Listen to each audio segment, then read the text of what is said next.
Hi, everyone. Welcome back to GME Compass and another episode of Let's Talk. My name is Daphne Argueta. Hey everyone, I'm Julie Galano. Welcome. The last few weeks, we've had our annual program evaluation series where we went through the different steps of putting together your annual program evaluation. You're gathering your data, but how do you then take that data and then make meaningful changes into your program or be able to implement that? And as program managers, we are so vital to this part of the process. It's one of the things where we have so many things going on, especially around this time of year. We're trying to onboard. We have to do our APEs. We got to construct our PECs. Milestones are due. We have to make sure all our evaluations are in. There are so many things going on. And now you throw in, you need to do an annual program evaluation. And so it feels like one of those things where it's just put on this big list and you just have to check off.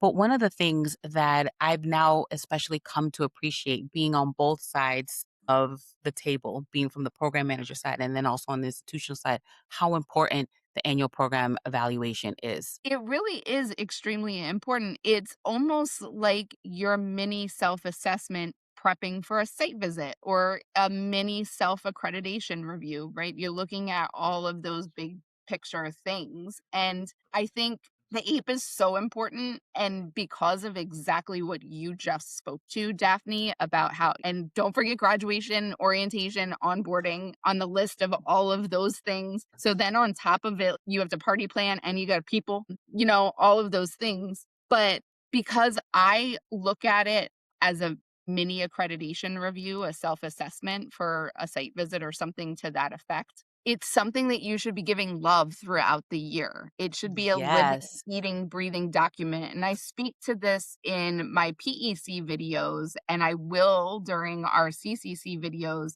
But if you look at it as a living, eating, breathing document that you're giving love throughout the year, you don't have this big, massive Task. evaluation to put together. All that you're doing is saying, like, okay, what are the things that I need to look from here that we want to grow an action plan from or that we want to really dig deeper on? I love how we meld that both in your PEC, CCC series, but then also in the APE of just the importance of making this a continuous process. And I think that that's probably one of the reasons why it's so challenging for program managers and coordinators because we leave it at the end because we have all these other things going. But to your point, if we're able to adjust the workflow and make this, like you said, a living, breathing document where you're reviewing, sending out evaluations at the end of blocks. Those are things, that's a piece of data that needs to be evaluated for your APE. You should then systemically or periodically be able to take it and look at that data at that point in time. And then you document, ooh, there's a couple of trends here that you're starting to notice. Because one of the things also is that if you're not doing this throughout the year, what ends up happening is you get to that end of year PEC meeting, and then it ends up being a dump of all the issues and all the problems. And then now we can't focus on or prioritize the ones that we need to prioritize. What are the low hanging fruit? What are the things that are really, really serious and impactful that's affecting our trainees' learning environment? It's like you've seen my PEC video presentation that's not even published yet. Like it's not even there yet because what you're saying is spot on. I could not agree with what you're saying anymore because otherwise, what happens? You've just got all of this data slapped into a presentation because now you're having this prep moment.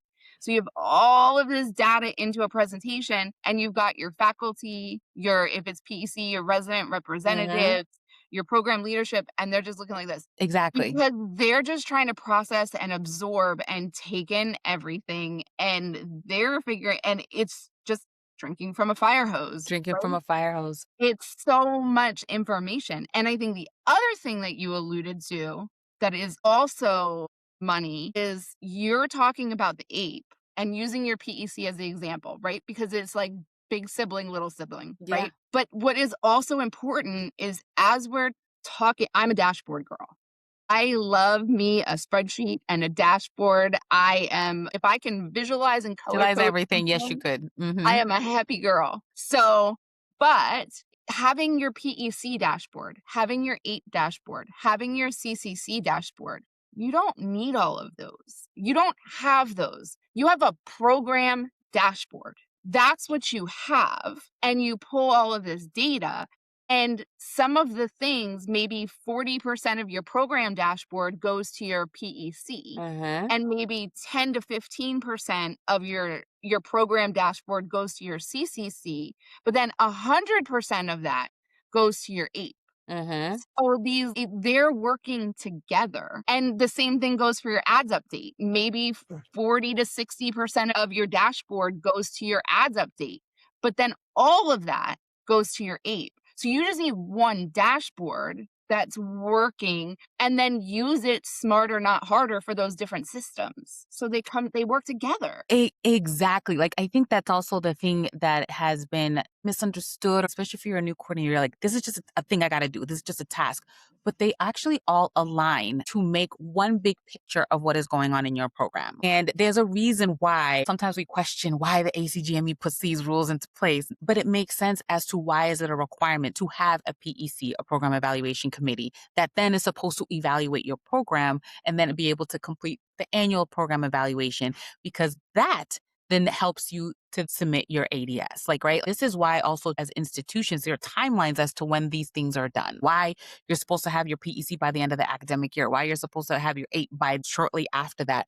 Because in August and September, depending on what program you're in and what cycle you're in, you are now completing the APE. If your institution doesn't have a PEC or APE form and you're part of a decentralized GME where you have to do everything yourself, one of the things that I would suggest to you, like some of us don't know what that means, where we've had to pretty much recreate a The whole ones GME that for ourselves. do. Will say that I was blessed and I've always been part of a centralized GME. So I am very, very spoiled. And I know this. I've said this in talks when I did one for the onboarding.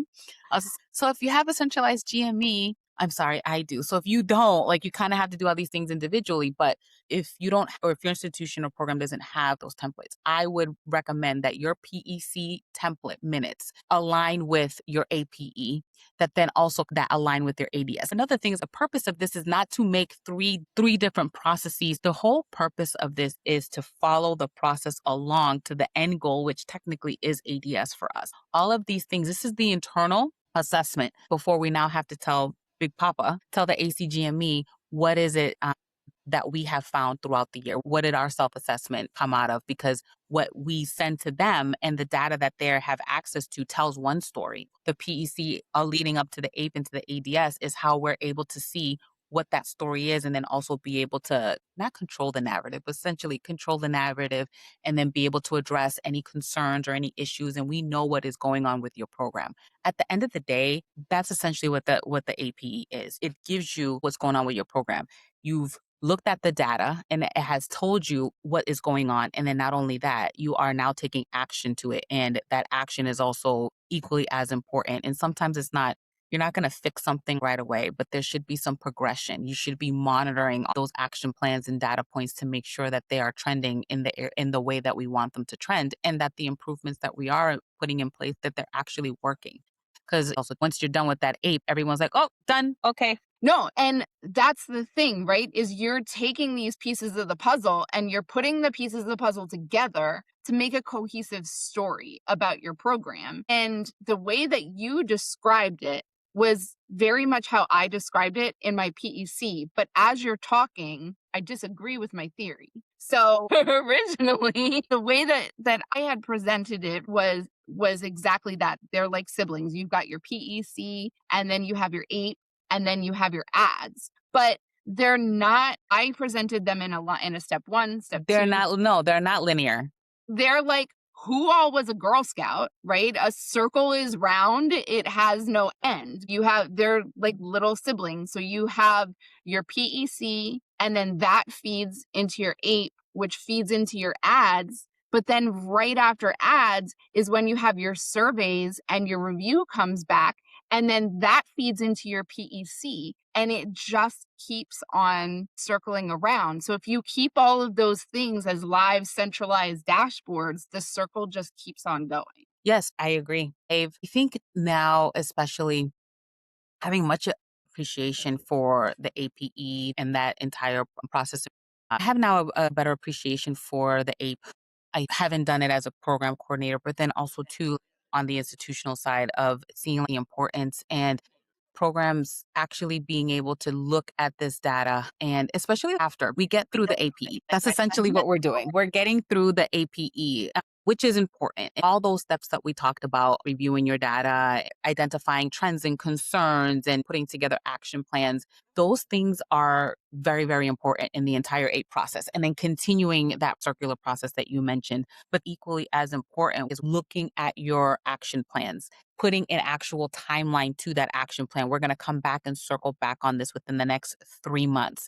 This is Daphne's responsibility for this particular task because this is her wheelhouse, where I need the program director now to be able to take on this action plan and being able to come back to those as a PEC and continue those discussions throughout the year. There are some PECs where they meet once a year or twice a year.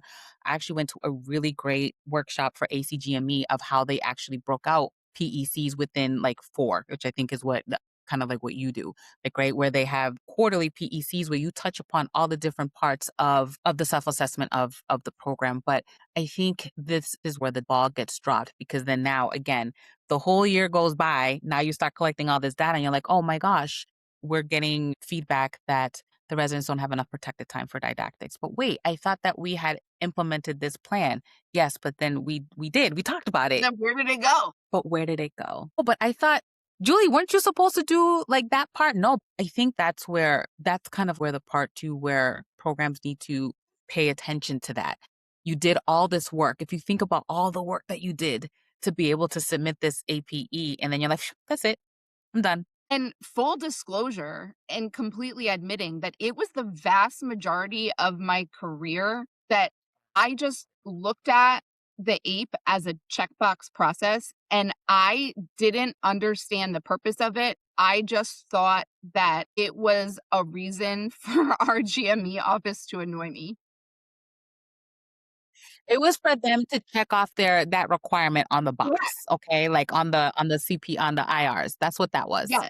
And I was like, they have access to all of this data. They've got level 5 access. Why can't they pull it themselves? Why are they giving us blank documents? It was majority of my career. It probably wasn't until I got, which was not terribly long ago, like maybe 5 years ago. It wasn't until I started to really grow and evolve into appreciating and loving CCC and PEC accreditation oversight, operational strategy. Like, those started to become my jam as I grew. Once I started really loving PEC and that gave me energy, it just flipped a switch on my perspective Mhm. and looking at them as partners in crime instead of our GME office just trying to irritate me.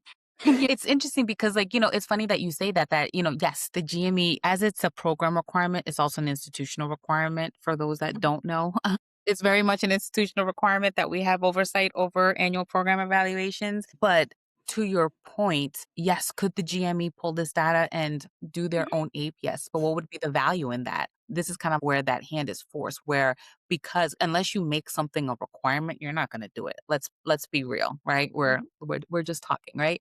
So by making it a requirement, and again, what is actually the requirement? Yes, it's to complete an annual self assessment, but if you look at the PEC requirements, it tells you exactly what are those things that you're supposed to be reviewing and discussing. What are those data points that you're supposed to be looking at? The list is like this long. And then if you have a program with 90 trainees, you're like, oh my gosh, how are we going to get through this data? But that's why the ACGME, I believe, made that requirement, because they want you looking at this data. The programs are not perfect. GME programs are never going to be perfect. We work in academic medicine. There's never perfection. I think that's something you're going to hear probably in every single platform space that we are, is that GME is not perfect.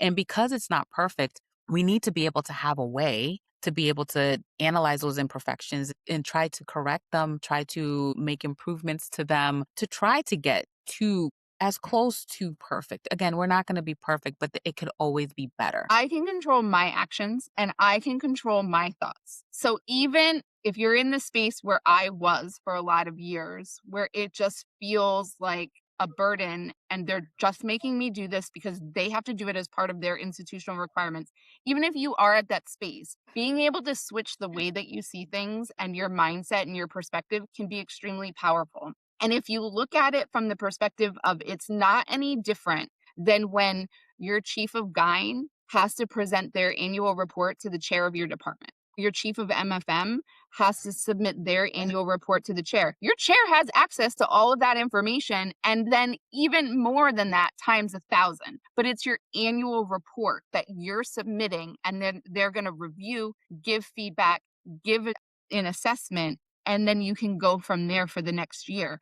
That's really what it is. Or when you might present to the board, they'll have access to it, but that's really the mindset behind it. I love that you added those different examples because if you think about your own review, you have to do a self assessment. I used to take mine so seriously. I would take a whole month to submit mine. When you're going through those exercises during these evaluations, like you're talking about like the mind shift, if you can shift your mind of really treating this as a process for improvement, once you have that mind shift, you look at it a lot differently. Even the data and the feedback that you're getting that sometimes it might not be great, you're able to then see it in that like take out the negative and stuff and just kind of filter it. The only way you're going to know what's happening in your own program in your or in your home is that being able to look at all these different pieces and really really appreciate what that message is that they're trying to tell you, even if it's not great. Because again, I'm sure that there are programs out there that are really, really struggling. And if you are one of those programs, this is one of those tools that can help you get out of that. You're not going to know what to do unless you go through some type of process like this. So it really is important to take a step back, take time doing this aid, putting a process in place that is continuous, that you're able to have all these data points that you're reviewing at a certain time. Because then also too, you can catch things. Yes, 100%. Think about it. Going back to exactly what we just said, shifting your mindset is if you put that plan in place and that cyclical process, how much different will the vibe and the level of respect and the tone of your APE look if you have already identified system fixes that you're actively working on or that you've already done instead of crap, we just noticed this a month Yes. ago or 2 weeks ago when we're putting it together, but our plan is we're going to do this, which is great that you have a plan. But how powerful and how much credibility will you get if you've already proactively recognized them and you've started putting systems in place? And even if those systems don't work, you can say, I put these systems in place. We found that that's not what they're really looking for, or this didn't work the way that we had anticipated. So now we're going to pivot. And then that's when your DIO or whatever the team is can maybe give you some feedback on why that didn't work, or have you thought about this, or have you thought about that, and go from there.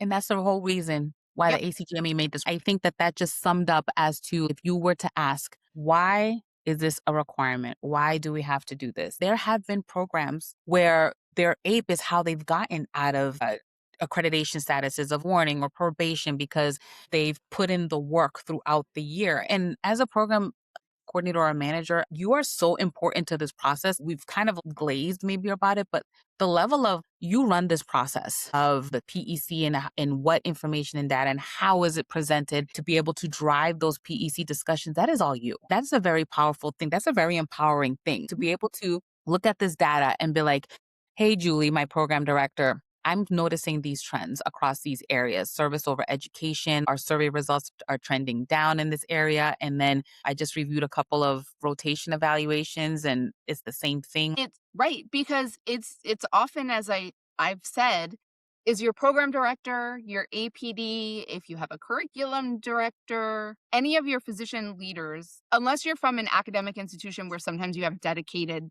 Yeah. roles, but in the vast majority of programs, any of your physician leaders, this is an administrative educational role that they're assuming, but their careers are physicians and clinicians. That is That's their jam. right. Education and education operations is something that fills their cup that they do to help bring joy to their careers as physicians. And it is a dual career, but at the end of the day, they're always going to be doctors, right? Patient care That's comes what they do. first, regardless. Like, right? 100%. And that's the way there's zero judgment. That's the way. Absolutely. But as the program coordinator and the program managers, this is your career. This is you are immersed in it 40 hours a week, but you are immersed in it every day. So your finger is always on the pulse. to be able to go to your program director or go to your PEC or your 8 meeting, or if you have a pre-planning for your PEC or whatever, and be like, "Hey,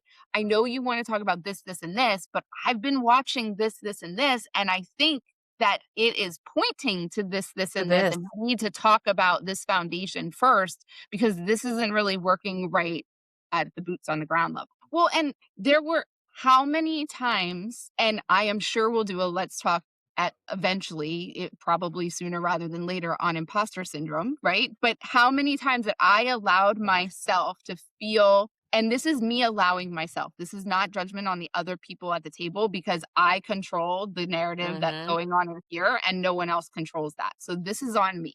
But I allowed myself, if I presented something that may have appeared trivial, or I didn't maybe articulate the connection to the clinical issue, the long-term problem, I allowed myself to feel like, well, that's because I'm just a program manager or my work isn't as important. And that's not true. And honestly, it's only recently that I really started to look at it from the perspective and change my mindset that they see the flowers, Mhm. we see the roots, right? Mhm. We work in the roots that maybe aren't as pretty. They certainly are dirty. They certainly are messy. They certainly get like tangled and all together. But those roots that are all tangled as we're working on them create the flower or the fruit of the labor, right? And if I think I would have done a better job of connecting those, maybe that might have helped the narrative. But even if not,